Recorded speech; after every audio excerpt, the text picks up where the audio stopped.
നിലവിലുള്ളത്. For many years the LDF, they were our opponents, and we fought them and we will continue to fight them.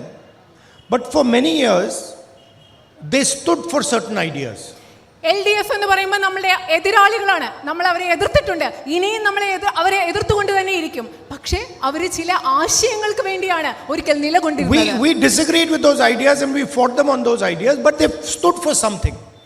പക്ഷേ ഞങ്ങൾക്ക് ആ ആശയങ്ങളോട് വ്യത്യാസമുണ്ട്. ഞങ്ങൾ ആ ആശയങ്ങളെ എതിർത്തുകൊണ്ടിരുന്നു. പക്ഷേ അവർ എന്തെങ്കിലും കാര്യങ്ങൾക്ക് വേണ്ടി, ചില ആശയങ്ങൾക്ക് വേണ്ടിയാണ് നിലകൊണ്ടിരുന്നത്. And they, as a symbol of that, they have the word left in their organization structure's name.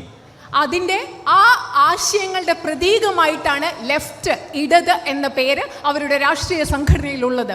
What does LDF stand for? LDF, ഇടതുപക്ഷ ജനാധിപത്യ മുന്നണി. LDF എന്നത് എന്തിനെയാണ് പ്രതിനിധാനം ചെയ്യുന്നത്? Left Democratic Front. ഇടതുപക്ഷ, ലെഫ്റ്റ്, ജനാധിപത്യ, ഡെമോക്രാറ്റിക്, ജനാധിപത്യ, ഫ്രണ്ട്, മുന്നണി. Now, frankly, there is nothing left about the left front. ഞാൻ വളരെ ധൈര്യത്തോടു കൂടി തുറന്നു പറയുകയാണെങ്കിൽ ഇന്ന് ഇടതുപക്ഷമായ യാതൊന്നും തന്നെ ഇല്ല എന്ന് പറയേണ്ടി വരും. And after the election there will be nothing left of the left front. അത് മാത്രമല്ല, ഈ തെരഞ്ഞെടുപ്പ് കഴിയുമ്പോൾ ഇടതുപക്ഷത്തിൽ ഒന്നും തന്നെ ഇവിടെ ഉണ്ടായിരിക്കുകയില്ല. But what is disturbing the leader on the stage is that their policies are no longer of the left.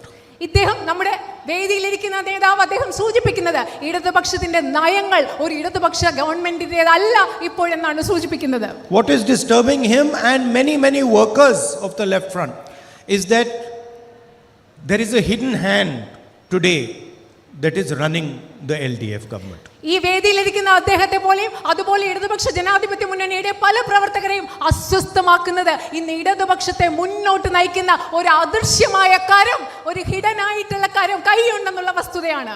The hidden hand is communal. It does not accept the Constitution of India. It divides the people of India. It attacks the people of India, humiliates the people of India. ഇടതുപക്ഷത്തെ ഇന്ന് മുൻപോട്ട് നയിക്കുന്ന അദൃശ്യകരം എന്ന് പറയുന്നത് അത് വർഗീയതയുടെ അദൃശ്യകരമാണ്. ഈ രാജ്യത്തെ വിഭജിക്കുന്ന, ഈ രാജ്യത്തെ ജനങ്ങളെ ആക്രമിക്കുന്ന, ഈ രാജ്യത്ത് വിദ്വേഷം പരത്തുന്ന അദൃശ്യകരമാണ് ഇന്ന് LDFനെ മുൻപോട്ട് നയിക്കുന്നത്. And everybody in Kerala can see that there is a relationship now between the BJP, RSS and the left front, CPM. കേരളത്തിലുള്ള മുഴുവൻ ജനങ്ങൾക്കും മനസ്സിലാക്കാൻ സാധിക്കും, ഇന്ന് കേരളത്തിൽ BJPയും RSSും ഇടതുപക്ഷ ജനാധിപത്യ മുന്നണിയും തമ്മിൽ ഒരു ബന്ധമുണ്ടെന്നുള്ളത് നമുക്ക് മനസ്സിലാക്കാൻ സാധിക്കും. And most leaders in the left front understand this. ഇടതുപക്ഷ ജനാധിപത്യ മുന്നണിയുടെ ഭാഗമായ ഒരുപാട് നേതാക്കൾക്ക് ഈ കാര്യം മനസ്സിലാകുന്നുണ്ട്. There are two types of leaders in the left front. ഇടതുപക്ഷ മുന്നണിയിൽ രണ്ട് തരത്തിലുള്ള നേതാക്കളുണ്ട്.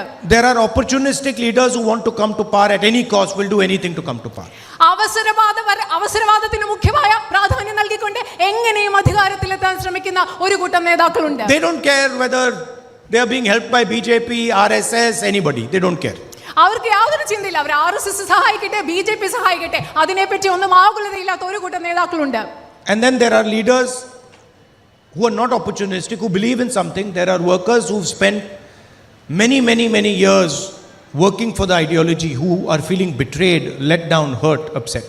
അതുപോലെ തന്നെ ഒരുപക്ഷം നേതാക്കളുണ്ട്, അവർ ആ പ്രത്യയശാസ്ത്രത്തിൽ വിശ്വസിക്കുന്ന ആൾക്കാർ, അവർ അവസരവാദപരമായി ചിന്തിക്കുന്ന ആൾക്കാരല്ല.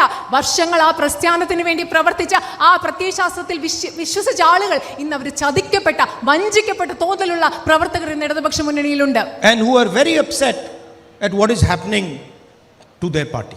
അവരുടെ പാർട്ടിക്ക് എന്താണ് സംഭവിക്കുന്നത് ഓർത്ത് വളരെ അസ്വസ്ഥമായിരിക്കുന്ന ഒരുപാട് പ്രവർത്തകരും നേതാക്കളും ഇടതുപക്ഷത്തിൽ നിന്നുണ്ട്. I fight the BJP, I fight the RSS. I've got 38 cases on me.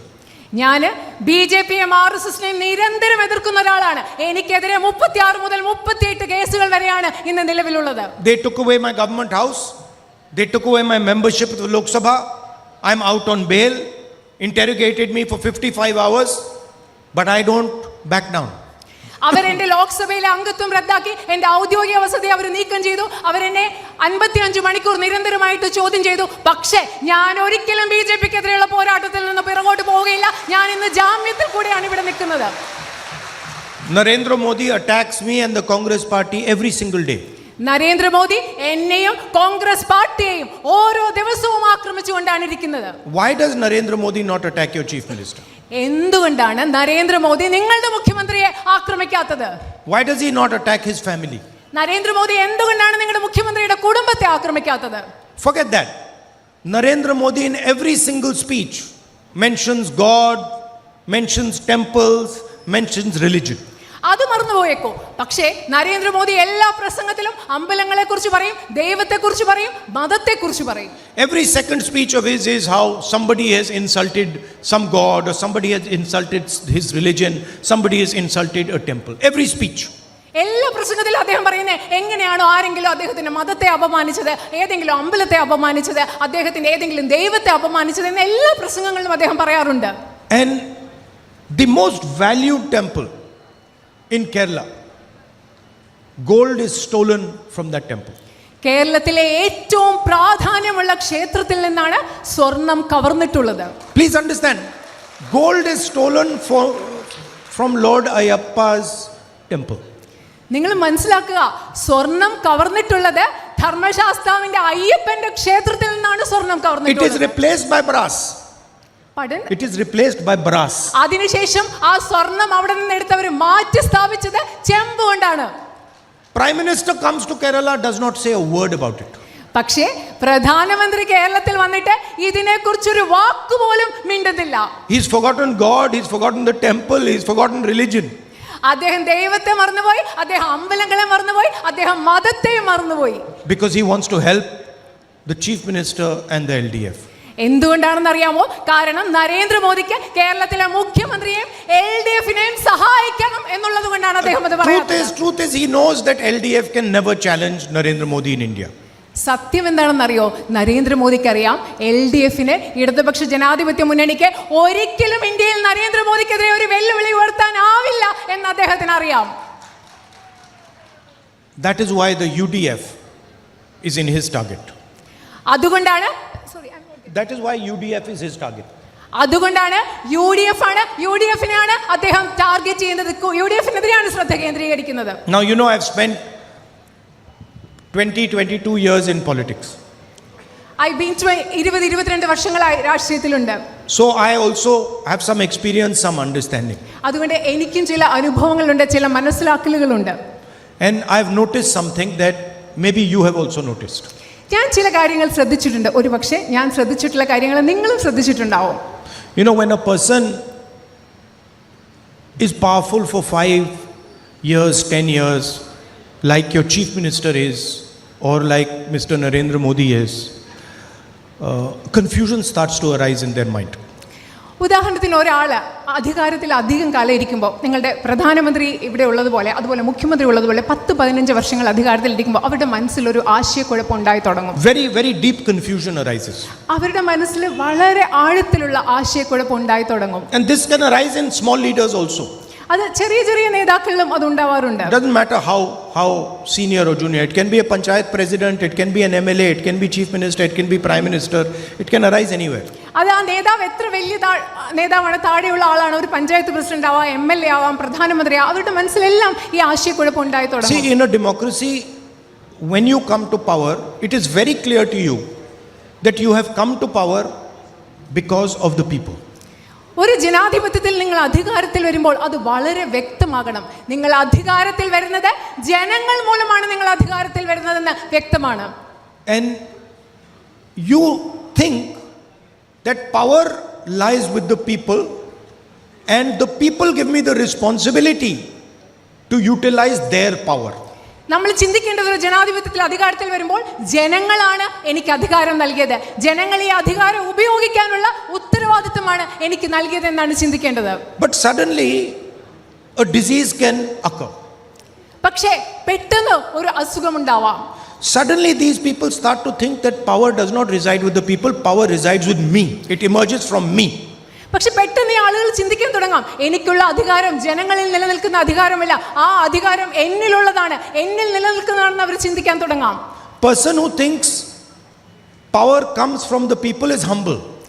ജനങ്ങളിൽ നിന്നാണ് എൻ്റെ കയ്യിലുള്ള അധികാരം വരുന്നതെന്ന് ചിന്തിക്കുന്ന വ്യക്തി വിനയാന്വിതനായ വ്യക്തിയായിരിക്കും. He is respectful. അദ്ദേഹം ജനങ്ങളെ ബഹുമാനിക്കുന്ന ആളായിരിക്കും. He appreciates people. ജനങ്ങളെ അഭിനന്ദിക്കുന്ന ആളാവും. And he sees people as a partner to him. ആ വ്യക്തി ജനങ്ങളെ കാണുന്നത് തനിക്കൊരു പങ്കാളിയായിട്ടാണ് ആ വ്യക്തി So ജനങ്ങളെ. it doesn't matter if he is talking to a important businessman, or he is talking to a fisherman, or he is talking to a cobbler. He understands that this person is my partner. അങ്ങനെയുള്ള ഒരു നേതാവ് സംസാരിക്കുന്ന ഒരു പക്ഷെ ഒരു വലിയ വ്യവസായിയോടാവട്ടെ, ഒരു കർഷകനോടാവട്ടെ, ഒരു ചെരുപ്പ് കുത്തുന്ന ജോലി ചെയ്യുന്ന ഒരാളാവട്ടെ, ആ വ്യക്തി മനസ്സിലാക്കുന്നത് ഞാൻ സംസാരിക്കുന്ന ആൾ എൻ്റെ പങ്കാളിയാണെന്നാണ് ആ വ്യക്തി കരുതുന്നത്. But when a person thinks that power comes from me, you see, because after some time the people around him keep telling him that power comes from you, power comes from you, power comes from you, suddenly he starts to believe it. എന്താണെന്നറിയോ, പക്ഷെ ഒരാൾ ചിന്തിക്കുകയാണ് ഈ അധികാരം എന്നിൽ നിന്നാണ് വരുന്നത്. കുറച്ച് സമയം കഴിയുമ്പോൾ അദ്ദേഹത്തിന്റെ ചുറ്റുമുള്ള ആളുകൾ അദ്ദേഹത്തോട് പറഞ്ഞുകൊണ്ടേയിരിക്കും, നിങ്ങളിൽ നിന്നാണ് അധികാരം വരുന്നത്, നിങ്ങളിൽ നിന്നാണ് അധികാരം വരുന്നത് പറയുമ്പോൾ ആ വ്യക്തി അങ്ങനെ തന്നെ വിശ്വസിക്കാൻ തുടങ്ങും. Then arrogance starts to come inside that person. അതുകൊണ്ട് ആ ചിന്ത, അതുപോലെ ധാർഷ്യം ആ വ്യക്തിയുടെ ഉള്ളിൽ വരാൻ തുടങ്ങും. And automatically the relationship between people and that person breaks. അപ്പൊ എന്താ സംഭവിക്കുന്നതെന്നറിയോ, സ്വാഭാവികമായി അങ്ങനെ ചിന്തിക്കുന്ന ആ വ്യക്തിയും ജനങ്ങളും തമ്മിലുള്ള ബന്ധം അവിടെ ഇല്ലാതാകാൻ തുടങ്ങും. The leader thinks that power comes from him and people are nothing to do with anything. ആ നേതാവ് എന്താണ് വിചാരിക്കുന്നത്, അധികാരം എന്നിൽ നിന്നാണ് വരുന്നത്, അതിൽ ജനങ്ങൾക്കുമായി ഒരു ബന്ധവുമില്ല എന്ന് ആ വ്യക്തി ചിന്തിക്കാൻ തുടങ്ങും. And people think this man is arrogant, this man has no connection with us, this man does not listen to us. അപ്പൊ ആളുകൾ എന്താ ചിന്തിക്കാൻ തുടങ്ങുന്നത്, ഈ മനുഷ്യൻ ധാർഷ്ട്യമുള്ള ആളാണ്, ഈ മനുഷ്യന് ഞങ്ങളുമായിട്ട് ഒരു ബന്ധവുമില്ല, ഞങ്ങൾ പറയുന്ന ഒരു കാര്യവും ഈ മനുഷ്യൻ കേൾക്കുന്നില്ല. And that is what has happened to the chief minister and the prime minister. ഇന്ത്യയിൽ നിങ്ങളുടെ മുഖ്യമന്ത്രിക്കും അതുപോലെ ഈ രാജ്യത്തിന്റെ പ്രധാനമന്ത്രിക്കും ഇതാണ് ഇവിടെ സംഭവിച്ചുകൊണ്ടിരിക്കുന്നത്. That is why, for example, when 5-6 women MPs are standing in parliament, the prime minister suddenly thinks that they are trying to attack him. അതുകൊണ്ടാണ് നിങ്ങൾ ആലോചിച്ച് നോക്കൂ, 5-6 വനിതാ MP-മാർ പാർലമെന്റിൽ നിൽക്കുമ്പോൾ പ്രധാനമന്ത്രി പെട്ടെന്ന് വിചാരിക്കുകയാണ് അവർ അദ്ദേഹത്തെ ആക്രമിക്കാൻ പോവാണെന്ന് അദ്ദേഹം വിചാരിച്ചത് അതുകൊണ്ടാണ്. Or when 3 or 4 people show black flags to the chief minister, he has them physically beaten almost to death. നിങ്ങൾക്കറിയോ, അതുകൊണ്ടാണ് ഏകദേശം 3-4 ആളുകൾ മുഖ്യമന്ത്രിയെ കരിങ്കൊടി കാണിച്ചപ്പോൾ അവരെ മർദ്ദിച്ച് അവരെ മരണം വരെ എത്തിക്കുന്ന ആ അവസ്ഥയിലേക്ക് അതുകൊണ്ട് എത്തിച്ചത്. Instead of saying, okay, these people don't agree with me, they're showing me black flags, so what, let them show me black flags, he imagines that they are trying to attack him, to kill him, and so he attacks them.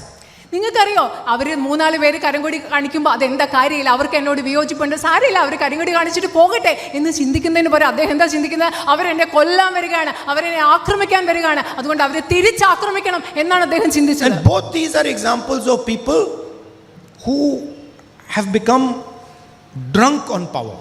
നിങ്ങൾക്കറിയോ, ഇത് രണ്ടും കാണിക്കുന്നത് ആരെക്കുറിച്ചാണ്, അധികാരം കൊണ്ട് മത്തുപിടിച്ച 2 ആളുകളെയാണ് ഇത് നമ്മൾക്ക് കാണിച്ചു തരുന്നത്. And they've already broken the relationship between them and the people.